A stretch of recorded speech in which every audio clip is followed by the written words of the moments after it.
Kun sagalee bilisummaa Oromooti.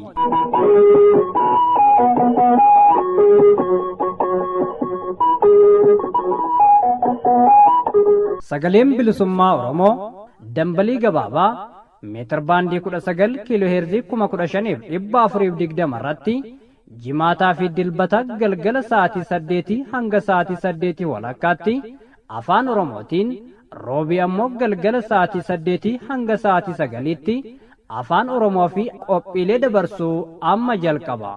Kun sagalee bilisummaa Oromooti.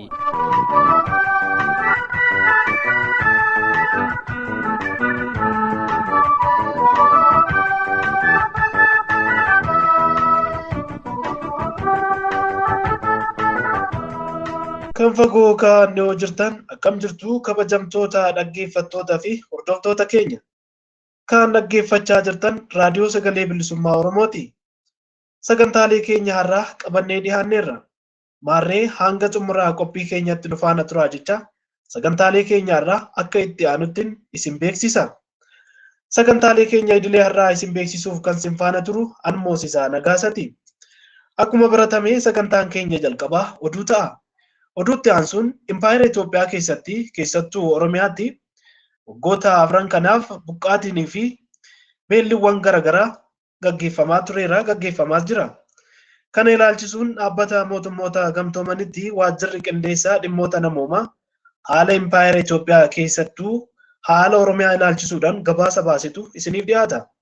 Sagantaan keenya bira weerara humnoonni faannoo fi mootummaa godina Horroo Guduruu Wallaggaa keessatti adeemsisaa jiranii lubbuu namaa badaa jiruu fi qabeenya barbadaa jiru irratti afgaaffii jiraataa achi tokko waliin goonetu isiniif dhiyaata. Maarree hanga xumuraa qophii keenyatti nu faana turaa jecha amma kallattumaan gara oduuttiin isin ceesisa.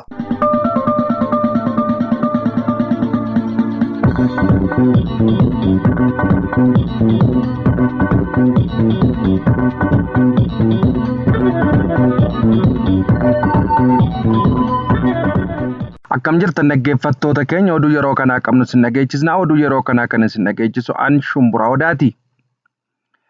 Haleellaa xiyyaaraa sadaasa 14,2022 hanga 16,2022tti godina lixaa fi kaaba shaggar darraa cobii fi waddeessatti fudhatameen namoonni 102 yoo ajjeefaman namni 132 madaa'uu oduun boodana arganne ifa godha. Haaluma kanaan sadaasa 16,2022 godina lixa shaggar ona Amboo waddeessatti haleellaa xiyyaaraa mootummaan bilxiginnaa fudhatameen namoonni 19 yoo ajjeefaman namoonni 24 immoo ni madaa'an.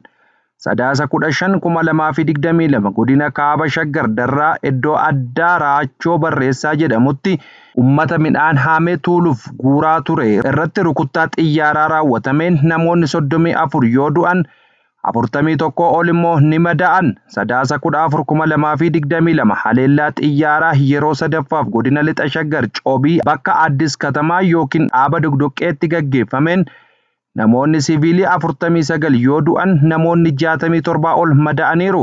Walumaa galatti haleellaa xiyyaaraa guyyoota kana keessatti kaaba fi lixa shaggar irratti mootummaan bilxiginnaa fudhateen namoonni 234 miidhamuu oduun boodana argame ifa godhee jira. Horroo Guduruu Wallagga onoota adda addaa keessatti lolli uummataa nagaa irratti adeemsifamuu akkaan hammaatee jira. Sadaasa 14,2022 akka lakkoofsa Itoophiyaatti Duwwaa 5 ji'a sadaffaa 2015 godina Horroo Guduruu Wallaggaa ona Jaardagaa Jaartee ganda Saggoo iddoo addaa Digaaluu fi Haboo jedhamutti uummata nagaa irratti lolli humna faannoo fi waraana mootummaan banameen namoonni hedduun akka du'anii fi madaa'an gabaafame.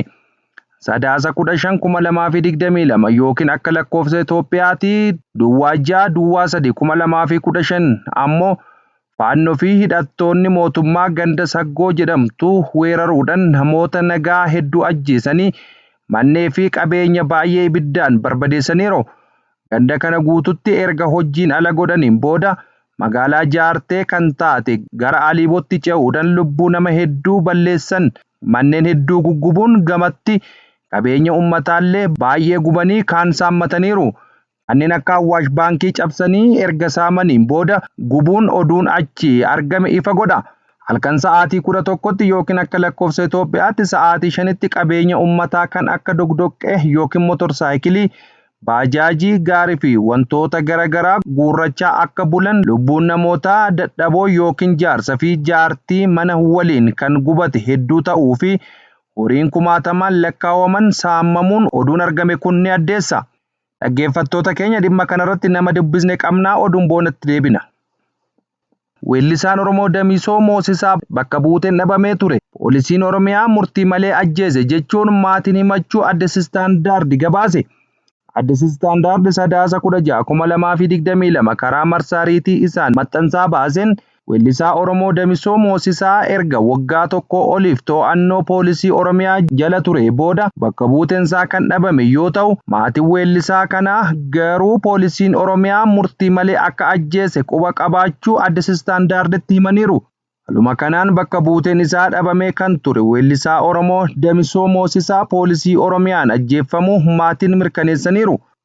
Damisoo Moosisaa humna poolisiin Oromiyaatiin kan to'atame waxabajjii 6 2022 heebba kitaaba hiriyaasaa magaalaa Naqamteetti godhame irratti argame yeroo xiqqoo booda ta'uun ibsameera. Miseensi poolisii Oromiyaa maatii waliin quba wal qabu tokko weellisaan kun kan ajjeefame ta'uun akka itti hime miseensonni maatii weellisaa Damisoo Moosisaa tokko Addis Istaandaarditti himuun miidiyaan kun gabaaseera. Miseensonni poolisii kun akka maatiitti himetti taanan Damisoon hidhamaa biraa tokko wajjin gara mana hidhaa Arjoo Dhedheessatti argamutti jijjiiramuun ji'oota 3 yookiin 4 dura achitti ajjeefame. Hiriyaa fi waayila hojii Damisoo kan ta'e namni biraa maqaan isaa akka ifa ta'u hin barbaanne tokko maatii fi hiriyootni weellisichaa yeroo dheeraaf eessa buuteen isaa barbaadaa turuun Addis Istaandaarditti himeera.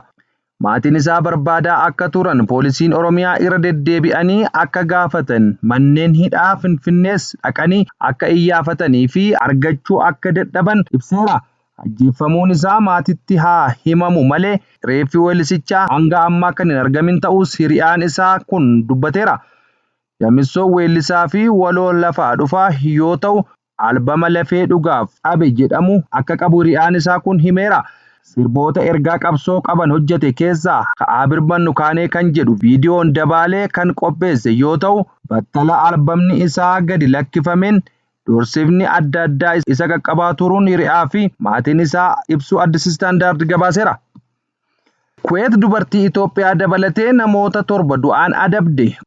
Kuweet waywaannaa falmitoota mirga namoomaa idil addunyaa kuffisuun guyyaa roobii namoota 7 fannisuun du'aan adabde.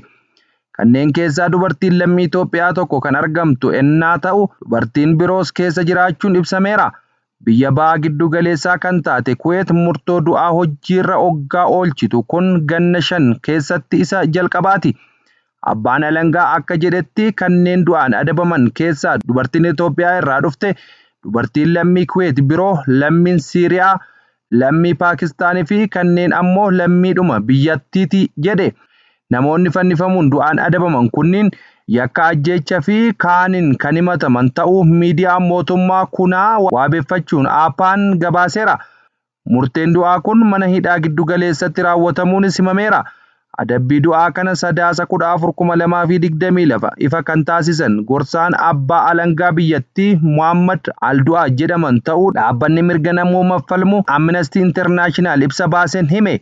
Gaan kabajamtoota fi daawwattoota keenya oduun har'aaf qabnu asirratti raawwannee jirra. Sagantaalee biroo hafan waliin turtii gaarii isiniif haa ta'u.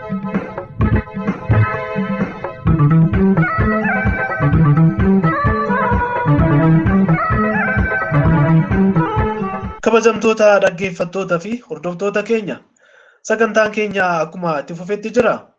Amma immoo dhaabbata mootummoota gamtoomanitti waajjirri qindeessaa dhimmoota namoomaa haala impaayera Itoophiyaa keessatti adeemsifamaa jiru keessattuu haala Oromiyaa ilaalchisuudhaan gabaasa baasetu isiniif dhiyaatati itti dhiyaadha.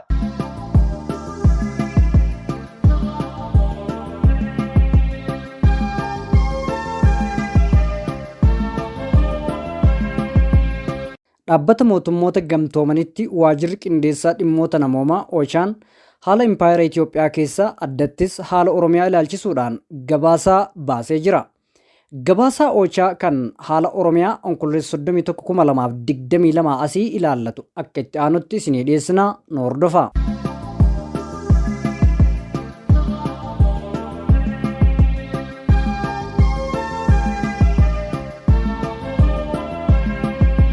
Dhaabbata mootummoota gamtoomanitti waajirri qindeessaa dhimmoota namoomaa Oochaan haala kibbaa fi lixa Oromiyaa keessaa kan onkololeessa 31/2022 irraa eegalee jiru gabaasaatti bana baaseen ifa godheera.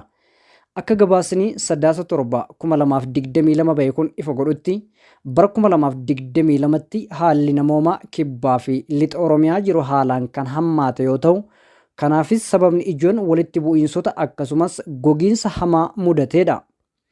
Lixa Oromiyaa akkasumas bakkoota daangaa naannoo Amaaraa fi naannoo Beenshaangul Gumuuzitti walitti bu'iinsi gareewwan hidhattoota eenyummaan hin beekamne waliin uumame dhaabamuu nageenyaaf gumaachuu irra darbee namoonni 740,000tti tilmaamaman qe'ee isaanii irraa akka buqqaaniif sababa ta'ee jira. Kibba Oromiyaa godina Gujii fi Gujii Lixaa keessattis walitti bu'iinsi fakkaataan kan itti fufe yoo ta'u, gama kaaniin gogiinsi mudate namoota miliyoona 3.5 ol miidhee jiraachuu ibsa Oochaan.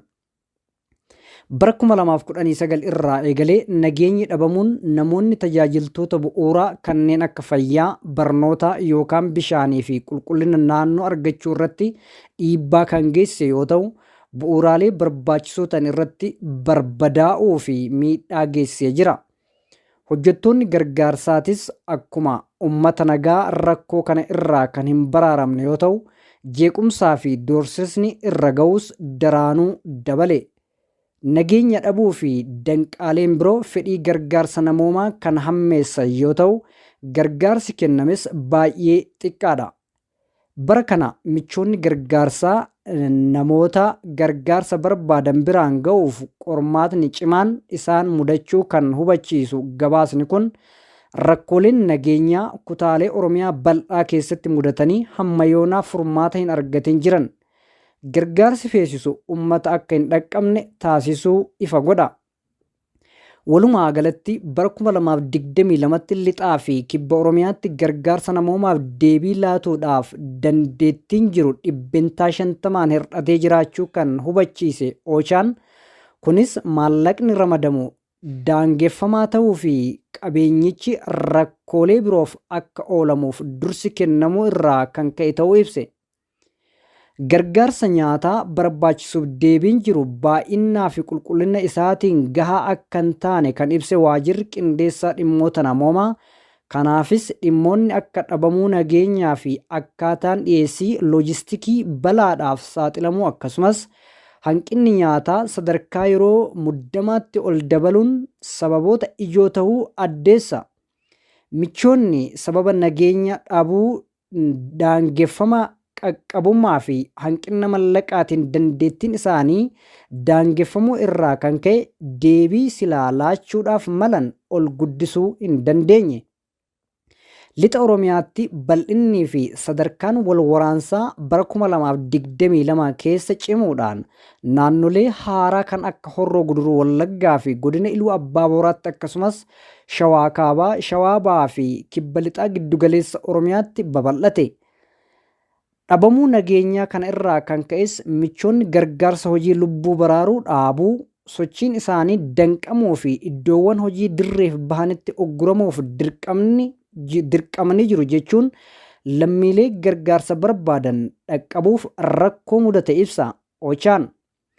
Jeequmsi mudate meeshaalee gargaarsa karaa Finfinnee, Amboo, Naqamtee geejjibuuf darbees gara Asoosaa geessu irratti dhiibbaa kan uume yoo ta'u, kanneen qe'ee isaanii irraa buqqaanii fi baqattoota 100,000 lakkaa'aman dhaqqabuuf tattaaffii taasifamu irratti dhiibbaa uumeera. Yeroo gabaasni kun qophaa'utti naannoon bal'aan haala michoonni gargaarsa namoomaa dhaqqabsiisuu hin dandeenye keessa jira. Fakkeenyaaf meeshaaleen gargaarsa nyaataa hin taane 10,000 lakkaa'aman Naqamtee fi Finfinnee keessatti kuufamaniituma jiru. Godina Horroo Guduruu Wallaggaatti michoonni buqqaatota 100,000 ol ta'an dhaqqabuuf akka rakkatanitti jiru. Wallaggaa lixaatti buqqaatonni 60,000 lakkaa'aman waggoota 2 nyaata kan hin arganne yoo ta'u, Wallaggaa bahaatti ammoo qamadiin gara naannolee baadiyyaatti raabsamuuf yaadame baay'inaan magaalaa Naqamtee keessatti akkuma kuufametti jiraachuu addeessa. Gabaasaan waajjira qindeessaa dhimmoota namoomaa tokkummaa mootummootaa kun. Gogiinsaan kan hin miidhamne ta'us madaalliin soorataa naannolee hedduutti geggeeffame akka agarsiisutti hanqinni nyaataa daa'imman, haadholii ulfaa fi harma hoosisan biratti dabalee jira. Kana malees rooba cimaa hordofuun haala daandii gaarii hin taane waliin wal qabatee rakkoo mudateen geejjibni dhiyeessii gargaarsa gara baadiyyaatti geessuuf qormaata ta'eera. Kibba Oromiyaa keessattis lakkoofsi namoota gargaarsa namoomaa barbaadanii akkaan dabalaa dhufuu kan hubachiisu Ochaan wal waraansaa fi jeequmsi hammaataa deeme naannolee gogiinsaan miidhaman kanneen keessatti deebii kennuu irratti dhiibbaa uumee jira jedha. Madaalliin waqtii biraa yeroo as dhiyootti geggeeffame akka agarsiisutti naannolee kanneenitti namoonni waggaa tokko dura gargaarsa nyaataa barbaadan miliyoona 1.9 yoo turan amma ammoo gara miliyoona 4tti ol dabalanii jiru. Gama kaaniin nageenyi dhabamuu irraa cufamuun daandilee gurguddoo irratti uumame naannolee uummattootaa sabootaa fi sablammoota kibbaa fi Somaaleetiif gargaarsa lubbuu baraaruu fi sochii dhiyeessii gargaarsaa gufachiiseera. Lolli gareelee wal waraanaa jiran jidduutti godina Gujii Bahaa fi Gujii Lixaa keessatti uumame michoonni gargaarsa naannoo bal'aa akka hin dhaqqabne taasiseera. Naannichatti iddoowwan baay'een bara 2019 irraa eegalee hamma yoonaatti gargaarsa namoomaan hawaasa dhaqqabuuf rakkisaa ta'anii jiru. Uummanni rakkoo kanaan miidhame uggura sochii irraa kan ka'e tajaajila bu'uuraa fi gargaarsa namoomaa argachuu hin dandeenye. Kana malees sababa gogiinsaatiin wal qabatee hanqinni qabeenyaa mudate hawaasa tikfattoota naannoo Somaalee ollaa isaanii jiran waliin wal dhabdee hamaa keessa seensisuu taatee godina Baalee akka fakkeenyaatti kaasuun ibsa Ochaan. Godina Baalee ona gurraa dhaamolee keessa namoonni 34,000 sababa wal dhibdee kanaan buqqaanii jiru. Namoota gargaarsi isaanii barbaachisu 434,500 adda baafaman keessaa parsantaan 23 qofti bara 2022 gargaarsa nyaataa argachuu ibsuun ammayyuu lammiileen 60,000 lakkaa'aman gargaarsa dhabuudhaan rakkoo hamtuu keessatti akka argaman ibsa. Dhaabbileen fayyaa waajjiraaleen mootummaa sadarkaa gandaa yookaan manneen barnootaa dhiibbaan lakkaa'aman miidhamaniiru yookaan barbadaaniiru kan jedhu gabaasaan kun Gujii qofatti dhaabbileen fayyaa 70 fi manneen barnootaa 91 sababa miidhaa fi saamichaan hojiin ala taasifamuu addeessa. Hojjettoonni gargaarsaa guutummaa Oromiyaa keessaa haala rakkisaa fi balaa hamaa qabu keessatti hojjechaa jiraachuu kan eere gabaasichi hojjettoonni kunneenis yeroo baay'ee bakkoota lolaa fi wal dhibdeen deemu gidduutti qabamuu jedha. Dabaluunis akkaataa seera bu'uura sadarkaa idil addunyaatti irratti waliigalame kan namoomaa jiddugaleessa ta'uu hin baabsummaa fi walabummaa hojiitiin namoota rakkatan bira ga'uu hin dandeenye jechuudhaan komata. Maayyii irrattis bara 2022 keessa naannolee kibbaa fi lixa Oromiyaa wal waraansi itti deemaa jiru keessatti sochiin tajaajila wal'aansaa fi hojiin gargaarsa akkaan danqaan mudate jiraachuu ibsee konkolaattonnii fi meeshaaleen tajaajila fayyaa fi gargaarsa namoomaaf ooluuf yaadaman baay'inaan butamanii fudhatamuu akkasumas hojjettoonnis ukkaanfamuu reebamuu fi miidhaan bifa adda addaa akka mudate addeessee jira. Gabaasni waajjira qindeessaa dhimmoota namoomaa kan dhaabbata mootummoota gamtoomanii Ochaan. Ochaan guutummaa Oromiyaa keessatti lolli deemaa jiruu fi hongeen mudatee furmaata waakkatame lammiilee gargaarsa nyaataa fi wantoota bu'uuraa barbaadan miliyoonaan lakkaa'aman balaa caaluuf affeeree sodaa jedhu qabaachuun akeekee jira.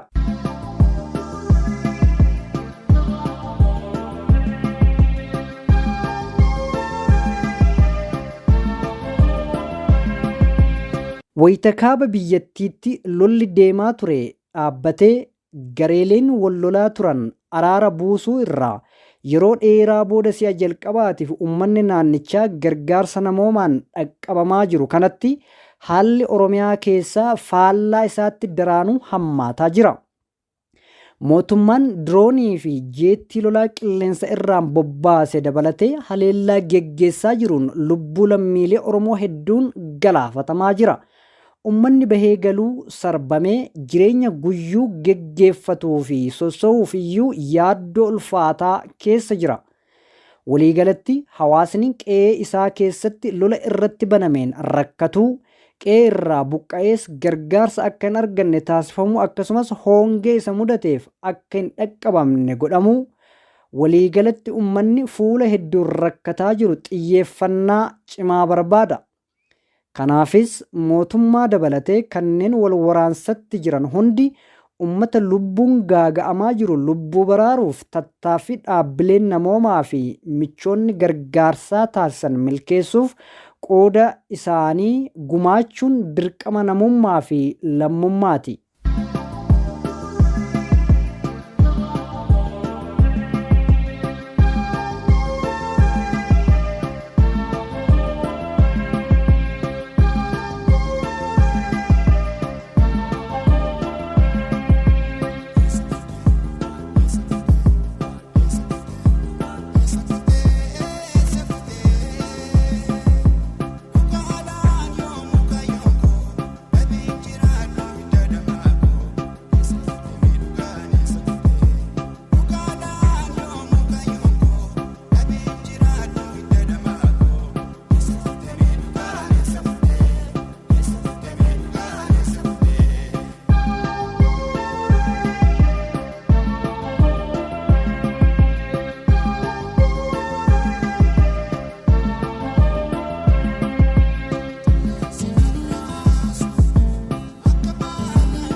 Kabajamtoota dhaggeeffattoota keenya sagantaa keenyarraa karaa raadiyoo sagalee bilisummaa Oromootiin isiniif darbu gara xumuraatti finneerra.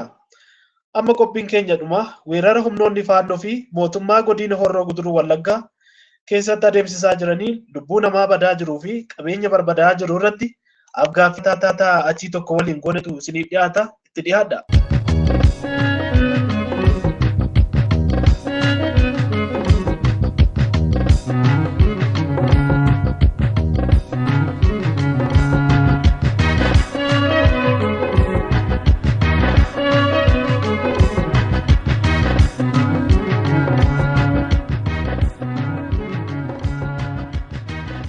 Kan si bilbilaa jirru sagalee bilisummaa Oromoo sagantaa afaan Oromoo irraati.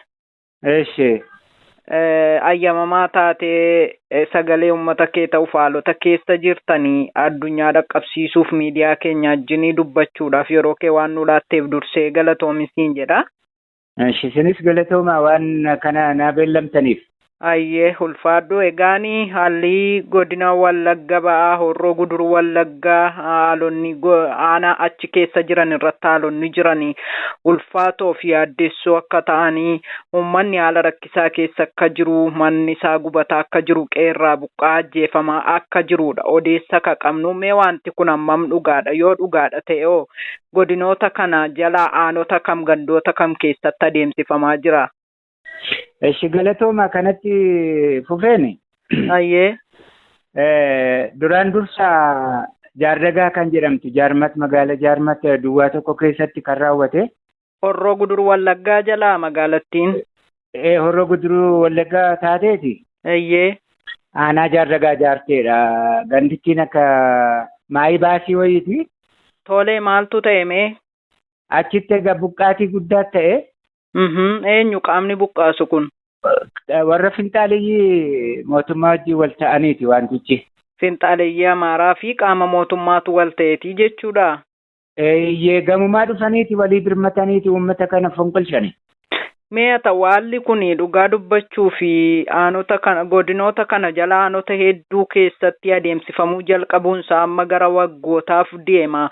Durumaanis ka jiru ta'eetu jiru garuu addatti akka aaraatti adeemsifamuutti ka'umsaa haalaan ulfaataa ta'uunsaa amma waggaatti adeemaa jiran fakkaata yoon dogoggoruu baadhimee inni ammaa kunoo addatti maaltu ta'e yoomii jalqabeeti wanti adeemsifamaa jiru kun. Kun egaa fulbaana bultii 12 qabeeti. Eeyyee kan ammaa ka gidduu kana addatti buqqaatiin ajjechaan manni gubachuun adeemsifame guyyaa 2-3 kanaa ka jedhamudha odeessinuu qabnu mee yoomii qabeeti. Ela kuni fulbaana bultii 11 galgalaa jalqabeeti. Achi kaaseeti namni du'uu buqqa'uu eddee buqqa'ee booda immoo mana gubuu. Nama jaarsoliis haa ta'uu qeerroos haa ta'uu ajjeechaa ariyataa kanarra turani. Achii kaasee immoo eddee ji'a lammaffaa magaala Shaambuu keessa galleeti. Aanaa umashee aanaa jaartee jechaadha. Engadda galgala guyyaa ganamaa kan guyyaan isaa gabaa ture. Tole engadda jechuun yoomi laata? Maaksenyoo jechuun egaa wixata jechaadha. Wixata. Wixata jechuudha. Sa'aatii sanatti guyyaa gabaa namni wal ga'ee jiru keessatti dhukaasa darbanii dhukaasanii uummata haaleenya shibbirii irratti dhumaniiti. Tole. Bittinsaa turani. Warri kana godhu kun finxaaleyyii Amaaraa kana qaama mootummaa wajjin wal ta'aniiti. Fakkeenyaaf amma atu Horroo Guduruu kana fudhanne bulchiinsuma Horroo Guduruu. Haala tokko mijeessee meeshaa rasaasa kanas hiruutiin. Sababa kanaatiin humna boodaa godhatanii uummata nagaa harka qullaa jiraatu. Nagaan tasgabbiitiin kan jiraatu jeequuti. Tole eenyuu fi bulchiinsi gandaa isin jettan kun kan inni haala mijeessuuf kan inni meeshaa guutuuf jettan kun. Inni gaasa godina Horroo Guduruu Wallaggaa isaa as magaala Shaambuu keessa jiru jechaadha. Tole eenyuuf guuta mootummaa qaama mootummaa kan ta'an hidhattoota kan sa'aatiif moo warra finxaaleeyyii kanaaf guuta meeshaa? warra finxaaleeyyii kanaaf guuteeti uummata ficcisiisaa jira, ajjeesisaa jira. Tole mee addatti gaawwiixata kana guyyaa gabaatii jettee sa'atii akkamiiti wanti kun kan jalqabee maalirratti immoo ka jalqabe moo callisanii mata uummata gabaarra jiru kanarratti dhukaasaa jalqaban wanta addaa maaltu ture ka'umsi isaa maali? Wanti isaa isuma duraa jaardagaa fonqolchanii turan miti magaala duwwaa tokko isa ture. Sababa sanaatiin egaa dura loltuun mootummaa magaala sana keessa jira ture. Sababa sanaatiin maaliifi finxaale maannoo shanee balleessina jedhaniiti saraawitii sanachi kaasanii magaalatti ol fudhatanii. Eddee fudhatanii booda guyya sadiyyuun bulle. Waraana kan ofiisaa gara magaalaatti ol fudhate. Amma magaaluma keessa isaanuu nama cinaanaqaa jiru. Uummanni rakkataan mana baankii aqeerree qarshii karaa nagaa fudhachuu hin danda'u. Salfii hiriiree dhaabbatee coollolee guyya 3 guyya 4tti rakkateetiyyuu maqaa saraawitii sanaan qarshiyyuu fudhachuu hin dandeenye. Tole ergi waraana kana kaasee magaalaa Shaambuuti moo magaalaa kami kan qubsiise ergi buqqaasee qubsiise yoo maaltu ta'e? Achumatti eddee isaan buqqa'anii achi qusatanii booda warri finxaaleeyyii kun jarreen sun warri meeshaa qabatanii loltuun bilchiginnaa Shaambuu wanta galaniifi. Magaalaa Shaambuu galanii isaan?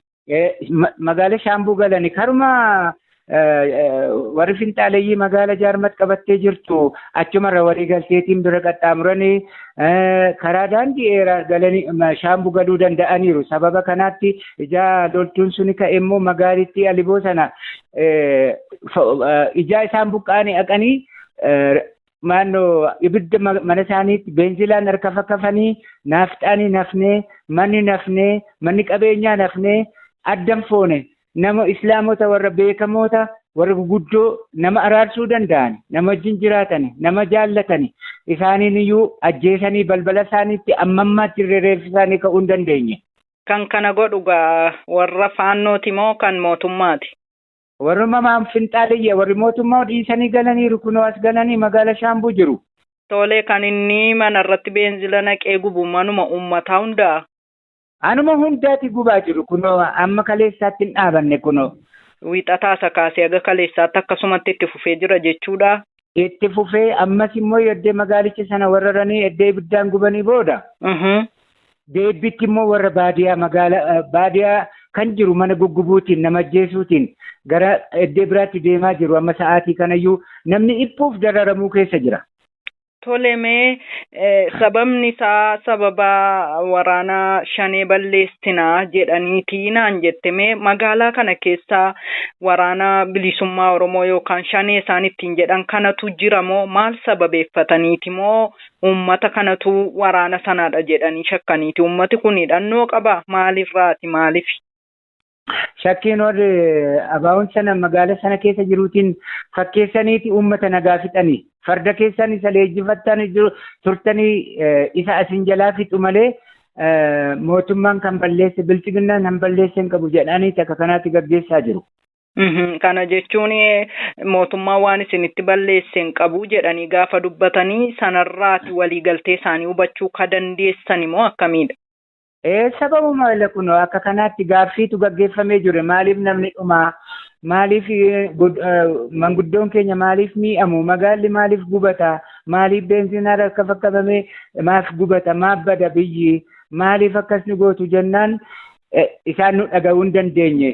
Eenyu kan gaafatu eenyu kan gaafatu eenyuun immoo gaafattu. Uni bulchiinsichuma zoonii gaafanna. Uummatatu bulchiinsa gaafate. Uni achi warri buqqaanee jirru warri miti jaarragaarraa jechuun jaarma duwwaa tokkootii kaanee buqqaanee magaala jirru. Eeyyee. Unutu gaafata. Maal isiniin jedhere? Nutti baay'ee waan tokko nu dubbisuu hin dandeenye baqasaa walgahii gaggeessina jechuutu nu ari'an. Walgahii qabnadhaniitu gaaffii keessa isinirraan fuune jechuudha. Eeyyee. Tolee achii booda'oo. Waanuma tokkoyyuu deebii hin arganne furmaatas hin arganne uummanni sababa kanaatiin dhume. Mee uummanni manni gubate hagam ta'a tilmaamaan waan quba qabdan qabdu namoonni lubbuun darban hagam ta'u? Yoo danda'ame manni tilmaamaan gara 200 ol ta'ume. Tole. Uummanni immoo yoo xinnaate nama digdamaa oltu uume nama guguddoo. Lubbuudhaan ka darban namoota 20 ol ta'u jechuudha. Inni duraa immoo isa ji'a lamaan kana qabanne keessaa biyya sanatti immoo nama 100 oltu uume gaxariif magaala keessatti. Tole. Amma magaalattii keessaa mana nama hundumaa gubanii barbadeessaniiru nama sajjeessaniiru ettan namachi buqqa'ee jira. Isin silayyuu turtan ergi buqqaanee gara magaalaa Shaambuutti galleenaan jechaa jirtu. Mee magaalattii amma rakkoon kun keessatti ta'e keessatti namoonni lubbuun afanoo akkamitti jiru garamitti baqatanii jiru haalli isaan keessa jiran maal fakkaata? Warri kaani horii qabatanii gara magaalaa Shaambuutti baqachaa jiru amma kaleessaa qabanii jechaadha. Uummannis hojjetaan mootummaas barataanis maatiinis hundumtuu magaalaa Shaambuutti kunoo har'a magaalli ishee akkasumatti cannaqamaa oolteetti. Kan maatiin irraa du'e du'aasaa kaafachuu danda'eera moo dhiiseema baqate laata? Dhiiseema baqate akkatti hawwaallatu dhabe. Maatii masaarraa du'e irraa wareegame yuureeffa kaafachuu awwaallachuutu hin danda'iniiti gara magaalaatti baqatee jira. Gara magaalaatti baqate asiitu hin ta'in isa ji'a lamaan kana keessa saree fi waraabessatu reeffa namaa nyaachaa jira. Kanaaf namni baay'ee yaaddoo cinqii keessatti hammaatii isaa ani amma fakkeenyaaf obboleessi koo umriin isaa gara waggaa 70 jira ani waggaa 40 irratti dhaladha. Obboleessa koo kana rasaasaan ajjeesse qixxa lamaan jaartee fi jaarragaa jidduutti. Mucaa isaa immoo waggaa 12 kutaa 7tti kan darbeeti lafa tikaa irratti ajjeesanii isayyuu qoncoraatiin morma isaa kutaniiti bishaan keessa buusanii sababa dubartiin tokko argiteen eddee sanaatti arganii baasanii halkan fudhatanii bosona keessa bulanii hawwaallatan isaan. Yoomigaa kan isaan du'an abbaa filmi kun? Fulbaana bultii 14 tokkoffaa jechaadha 2015 boodaa isaa kanuma unis gaddaa keessa turre. Guyyaa tokkichaa kan isaan du'an. Ollaatis namni biraan miidhameera ammas iddoo biraati ganda tokko keessaa nama 5tu miidhame guyyaa sanatti.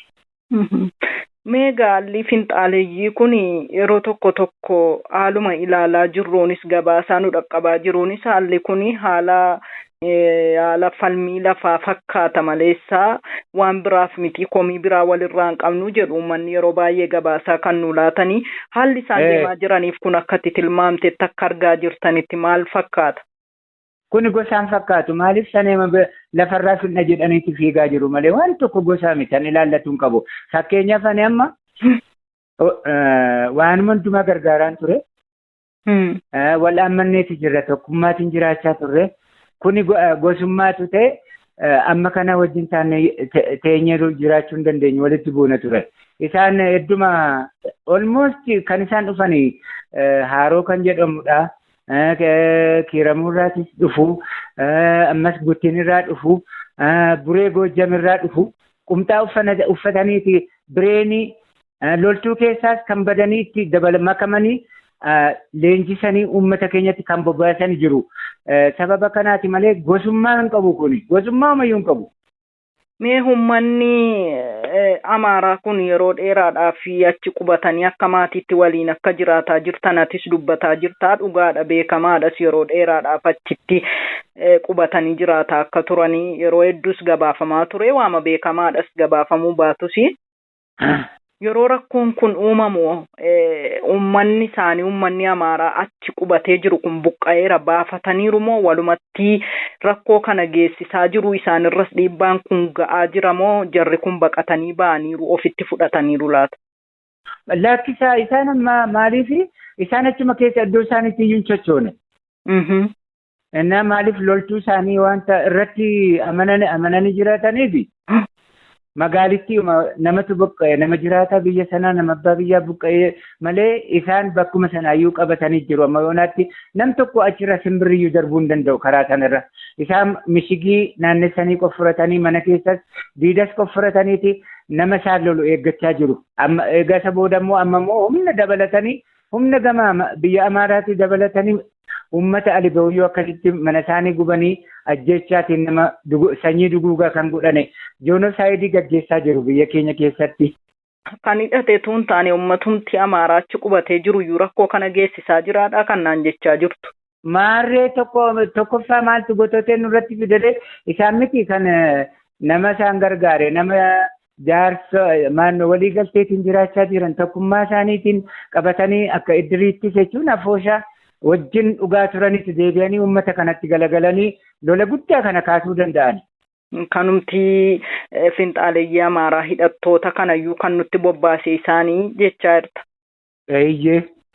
Mee amma walumaa gala haalli deemaa jiru akka meegaa tilmaamaan wantoota ta'e manneen gubate natti himteetta. Saamichi ta'aa tureera ji'oota darban fulbaanati jettee qabee mana gubanii nama ajjeesanii gaafa kaan immoo qabeenya uummataa loona uffatanii waan mana keessa jiru fe'atanii akka deemantu dubbatamaa ture, gabaafamaa ture, argamaa ture. Ammoo kan gidduu guyyaa lamaan sadan kana ta'e keessatti taateen kun ta'eera moo namoonni lubbuun afan sun tarii qabeenya isaanii waan oolfatan qabu laata? Waanuma oolfatan hin qaban harkuma kana naasuutiin ba'anii ammas kun konkolaataan jira konkolaataa qabu mootor saayikilii kan mootummaas haa ta'u kan dhuunfaas yoo ta'e kun zarafaniitu deemaa jiru horii namaas guuraa jiru waanumti tokkoyyuu eenyutti iyyatanii han isaan isaaniif deebilaatu hin jiru kan isaan gargaaru hin jiru kan itti iyyannus hin qabnu waaqayyotti bichaa iyyannitti haa jira har'a akka kanaatti nagaafachuun waanuma xiqqoo tokkorra lapheekuu qabbaneessedha jechuun nan danda'an. Ulfaadhu egaa iyyee waan walii goonu yoo dhabne sagalee keessan haala keessa jirtan fuunee uummata dhaqqabsiisumaan haga tokko isin bira dhaabbachuu yaalleeti nutis atis haala rakkisaa kana keessa teesseeyyuu ofii kee dabalatee maatii kee dabalatee uummata keetiif sagalee ta'uun galata guddaadha. Mee egaa waraanni mootummaa kunii achii buqqa'uun akka tinaan jetteetti achii buqqa'ee gara magaalaatti galuun kun jaruma sanaaf haala mijeessuufiidha natti fakkaata. Waggaa taateen kun ta'u yeroo achi turettoo waan godhe qabaa uummata kanarraa waan akkuma yaadaatti waan akka ittisaatti yaale qabaa utuu achi buqqee gara magaalaatti hin galin dura waraanni mootummaadha. Isaanirraa kan uummata yoo isaan achi ta'an sirriitirraa ijaa waraana sodaatanii fi jarreen warri finxaaleeyyii kunis riphanii taa'aa turan. Achi edda isaan buqqa'anii immoo yoo edda buqqa'anii immoo isaanii haala mijeessanii uummati kun akka uumuu danda'eera. Innaa as magaala ta'anii waanuma tokko yoo dhageenyu yoo warri nutti hiikan isaaniin gaafannu rakkoo guddaan akka komaandii poostii magaala shaambuu keessaa akka horroo guduruutti isaan kanatu gubbaatti ajajni laatamee akka isaanirratti kaasii banamne karaa mootummaa jedhaniiti orkaa jiru warri isaanitti dhaga'amu immoo waan tokko kaasu deemneerree uummata keenyarraa ittisna yoo jedhanii akkuma jirutti ukkaamsanii kaa'anii jiru waan hin quuqamne warri quuqamanis baay'een isaanii jiru loltuu keessa kun immoo ajaja malee waraanni deemuu waan hin dandeenyeef garaa ummataatti dhukkubsatee akkasitti ukkaamamee taa'aa jira. Waraanuma hidhattoota bilxiginnaa keessaayyuu kan quuqama qabanii uummatarraa loluuf yaadanii ukkaamsaa jira mootummaan waraanuma isaa. Ukkaamsaa jira kunoo akkasumatti kunoo akka kana akka ukkaamamanitti yaada tokko nuu ibsu.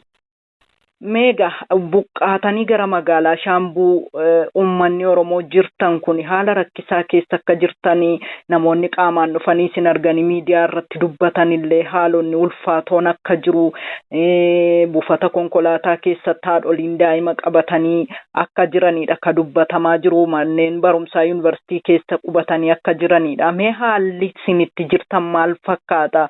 Akkamitti jirtu maasii keessanirraa mana keessanirraa buqqaatanii saamamtanii maatiin isinirraa du'ee gadda keessummeessaa beela keessummeessaa bakkeerradha ka jirtanii haalli itti jirtan maal fakkaata? Waan nyaattan waan dhugdan waan uffattan ni argattu akkamitti isin keessummeessaa jirame magaalaan sun?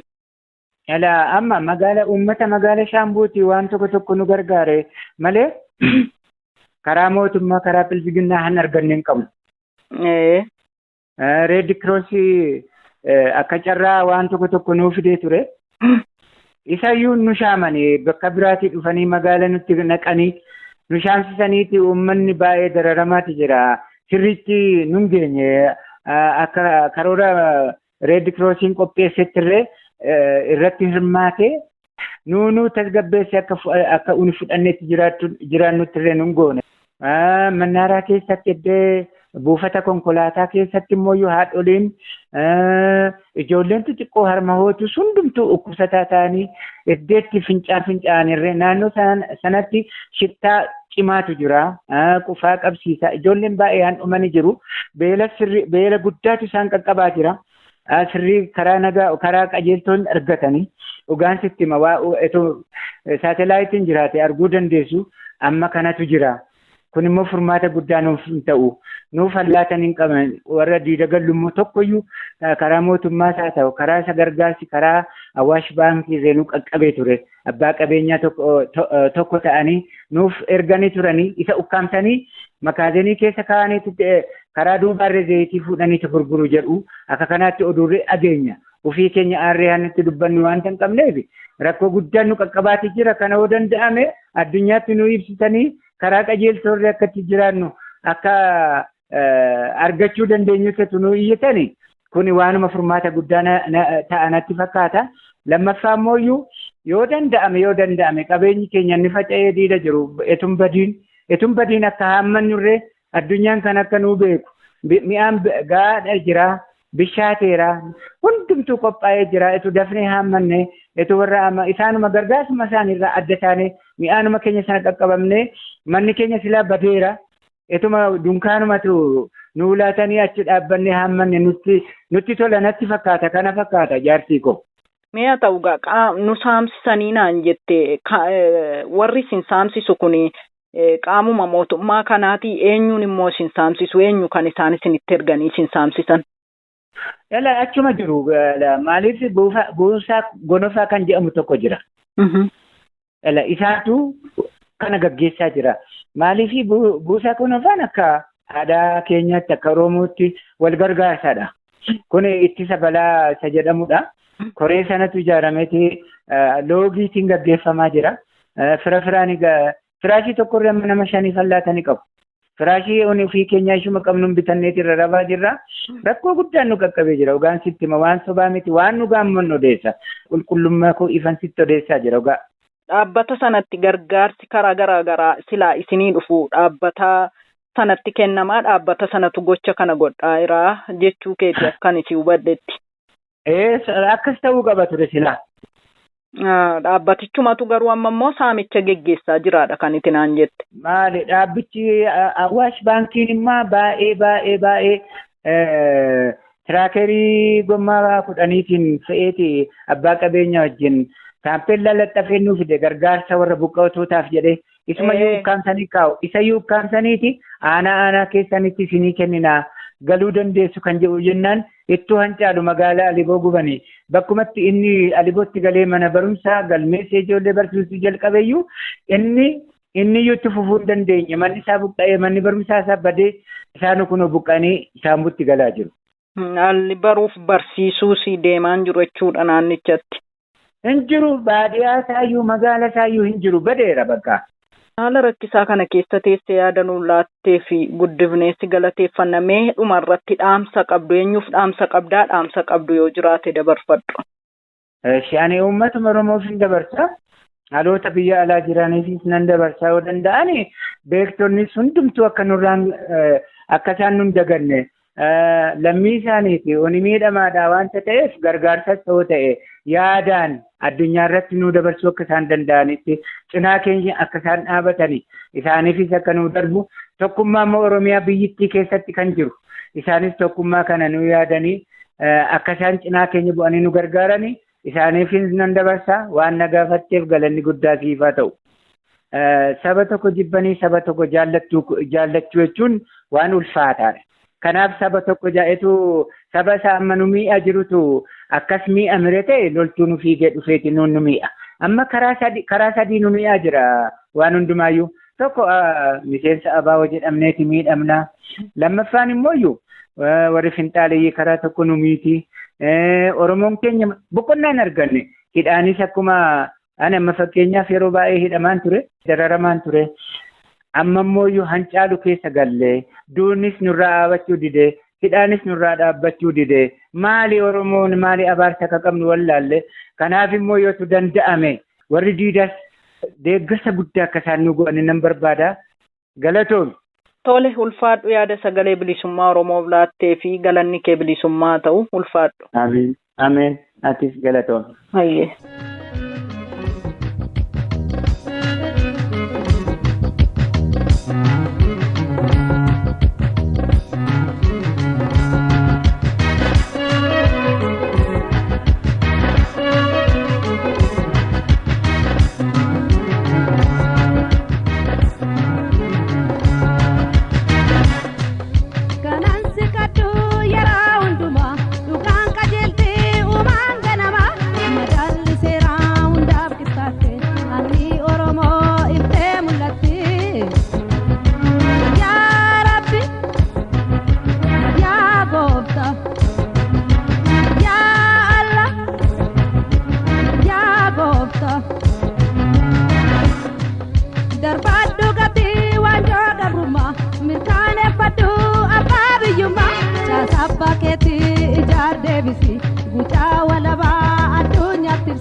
Yo bultaan bulaa Oromoo waliin firoomaan qabnu